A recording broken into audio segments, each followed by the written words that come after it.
Cinema hall জুড়ে চলছে প্রিন্সের রাজত্ব। আমরা সবাই জানি। আপনারা অনেকে টিকিট পাচ্ছেন, এখনো অনেকে টিকিট পাননি। অনেক মানুষ প্রিন্স দেখা বাকি। কিন্তু যারা প্রিন্স দেখে ফেলেছেন, তাদের কাছে এই মুখটা অত্যন্ত পরিচিত। কেননা আমরা দেখেছি একটি গুরুত্বপূর্ণ চরিত্রে এই বাচ্চা মেয়েটিকে, যে চরিত্রটা কি আমরা ডিসক্লোজ করব না এখন, কারণ এখনো অনেক মানুষ প্রিন্স দেখা বাকি, আমরা জানি। ওর পরিচয়টা ওর কাছ থেকেই আমরা নেব। তার আগে একটা ছোট্ট পরিচয় আমি ওর করিয়ে দিই। প্রিন্স সিনেমার যিনি প্রোডিউসার, ক্রিয়েটিভ ল্যান্ডের কর্ণধার শিরিন সুলতানা। শিরিন সুলতানার ছোট মেয়ে। এবার ওর নাম কি? কিভাবে ও প্রিন্সের সঙ্গে যুক্ত হলো? অ্যান্ড ওর এক্সপেরিয়েন্স কি? কারণ আপনারা যারা প্রিন্স দেখেছেন জানেন, আমি বলবো না, ওই বলবে। হাই, হ্যালো, কেমন আছো বলো? আমি অনেক ভালো আছি। তুমি কেমন আছো? আমি খুব ভালো আছি। তোমাকে ঈদের অনেক শুভেচ্ছা। এবং সিনেমা হলে প্রিন্স চলছে। এটা তোমার ফার্স্ট বড় পর্দার সিনেমা। হ্যাঁ, এটা আমার ফার্স্ট পারপাস। তুমি আগে বলো যে তুমি কতটা এক্সাইটেড? এই যে দর্শক হলে দেখছে সিনেমা, তোমার ক্যারেক্টারটা দেখছেন, অ্যান্ড তোমার কি মনে হচ্ছে?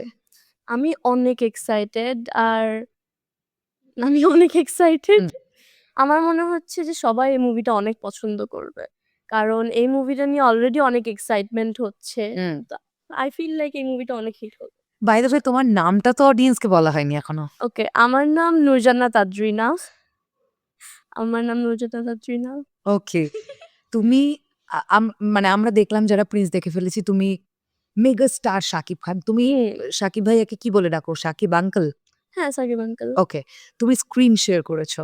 হ্যাঁ, তোমার এক্সপেরিয়েন্স বলো, যখন শুট করেছো তখন মানুষটা কেমন? অ্যান্ড তুমি কি নার্ভাস ছিলে, না তুমি খুব কনফিডেন্ট ছিলে যে দারুণ হবে? এই ব্যাপারটা কেমন ছিল?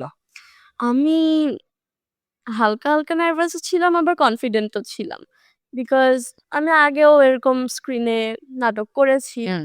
সো আমার আমার জন্য এত বেশি বিগ ডিল ছিল না। বাট এটা যেহেতু মেগা স্টার এইজন্য হালকা একটু তো নার্ভাস ছিলামই। বাট সাকিব আঙ্কেল হচ্ছে অনেক সফট হার্টের একটা মানুষ। সাকিব আঙ্কেল অনেক ভালো। মানে যখন আমি কয়েকটা পার্টে স্টাম্বল করছিলাম হুম, অথবা কয়েকটা পার্টে আমার একটু বেশি শর্ট নেওয়া লাগছিল, সাকিব আঙ্কেল জাস্ট মানে অনেকে আবার রাগ করে ফেলে এই হুম, ঠিক। জিনিসটাতে। অনেকে একটু রেগে যায়। বাট স্পেশালি মেগা স্টার যারা, তাদের হুম, সময়ের অনেক দাম আছে, হ্যাঁ, অ্যান্ড একটু বাট মেজাজ হারিয়ে হ্যাঁ, অনেকেই ফেলেন। হুম। কিন্তু সাকিব আঙ্কেল এরকম ছিল না। সাকিব আঙ্কেল খুবই মানে অনেক ভালো একটা মানুষ। আমার সাকিব আঙ্কেলকে খুবই ভাল লাগে। এবং আপনারা একটা জিনিস দেখুন, ও তো অনেক বাচ্চা একটি মেয়ে। ওর বয়স কিন্তু অনেক অল্প, আপনারা ওকে দেখেই বুঝেছেন স্ক্রিনে। ও যা বলে, অভিনেতারা যারা মেগাস্টার শাকিব খানের সঙ্গে স্ক্রিন শেয়ার করেন তারাও সেম কথা বলেন যে এই মানুষটা কখনো ধৈর্য হারান না। সবসময় যখন শুটিং সেটে থাকেন একটা পজিটিভিটি নিয়ে। আ আচ্ছা, আমি যতটুকু যা শুনেছি, হুম, সেটা অবশ্য তোমার মায়ের কাছ থেকেই শুনেছি, মানে শিরিন দিদির কাছ হুম। থেকে। যে দুজন নায়িকার সঙ্গে তোমার নাকি দারুণ জেলিং হয়েছে। হ্যাঁ, জ্যোতির্ময়ী কুন্ডু অ্যান্ড তাসনিয়া ফারিন। হ্যাঁ। ওই এক্সপেরিয়েন্স একটু বলো, কেমন লাগলো? ওরা ২ জনই আমার বোনের মতো। ওরা ২ জনই লাইক রিয়াল লাইফ এ ওরা ২ জনই আমার বোনের মতন। আমাদের খুবই ভালো একটা বন্ডিং হয়েছে। তাসনিয়া ফারিন আপুর সাথে তো মানে আমাদের বাসা কাছাকাছি। সো আমি most of the time Tasnia Farin আপুর বাসায় যাই। আমরা গল্প করি, আমরা খুব মজা করি, আমরা একসাথে গান গাই। অ্যান্ড জ্যোতির্ময়ী আপু হচ্ছে জ্যোতির্ময়ী আপু তো কলকাতায় থাকে। হুম, আর আমি থাকি বাংলাদেশে। হুম, সো জ্যোতির্ময়ী আপুর সাথে যখন এই সেটে যখন দেখা হয়েছিল, শি ওয়াজ রিয়ালি নাইস। হুম। জ্যোতির্ময়ী আপু খুবই ভালো ছিল। জ্যোতির্ময়ী আপু অ্যান্ড তাসনিয়া ফারিন আপু, I love them. I love them. ওরা সবথেকে ভালো। আচ্ছা, প্রিন্স সিনেমাটা তুমি যখন জানতে পারলে যে তুমি এই ক্যারেক্টারটা হুম, করবে, তখন এক্সাক্টলি তোমার ফিলটা কেমন ছিল? মানে তুমি কি ভাবলে যে তুমি অভিনয় তো তুমি এর আগে নাটকে হুম, করেছো, মানে তুমি ছোট হ্যাঁ, পর্দায় হুম। তোমার নাটক রিলিজ করেছে অনেকগুলো। অ্যান্ড যখন তুমি শুনলে যে ফর দ্যা ফার্স্ট টাইম তুমি বিগ স্ক্রিনে, এই ব্যাপারটা তুমি কিভাবে ডিল করলে নিজের সঙ্গে নিজে? Because you are too much younger. হ্যাঁ, I was really, really, really excited. আমি খুবই খুশি ছিলাম যে ফাইনালি আমি বড় পর্দায় কাজ করতে পারছি। তাও আবার আমার মায়ের প্রোডাকশনে। এক্সাক্টলি। হ্যাঁ, আমি খুবই এক্সাইটেড আচ্ছা, ছিলাম। মা প্রোডিউসার হিসেবে কেমন? বকাঝকা দেয় নাকি ভালো? না, মা অনেক ভালো। মা অনেক ভালো।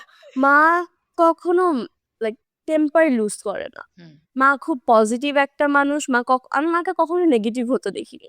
লাইক আমি বড় হওয়ার পরে আমি কখনো মাকে নেগেটিভ হতে দেখিনি। মা সবসময় পজিটিভ ছিলেন। আই হোপ থাকবে। দারুণ ব্যাপার। আপনারা সিনেমা হলে প্রিন্স দেখছেন, আপনারা রিলেট করে ফেলেছেন অলরেডি। তবুও ক্যারেক্টারের নামটা একবার অডিয়েন্সকে বলে দাও। আমার ক্যারেক্টারের নাম হচ্ছে তানিয়া। অ্যান্ড আমার বোনের এইটা জানতে গেলে প্রিন্স দেখতে হবে। আমি জানি আপনারা অনেকে এখনো টিকিট পাননি বা একটু সময় নিয়ে যাবেন। যান না, হলে গিয়ে সিনেমাটা দেখুন। অলরেডি দর্শকের উন্মাদনা আমরা ফিল করতে পারছি। এখনকার জন্য ইন্টারভিউ সেশনটা এইটুকুনি। আর আমিও চলে যাওয়ার আগে বলছি আমি ওর জন্য অনেক শুভকামনা রাখলাম। কারণ ও সত্যিই খুব মিষ্টি একটা মেয়ে। মিষ্টি দেখতে একটি মেয়ে এবং আমি চাইবো মেগাস্টারের সিনেমায় বারবার ওকে দেখতে পেতে। সেটা ক্রিয়েটিভ ল্যান্ডের প্রযোজনা হোক বা না হোক। টাটা! টাটা।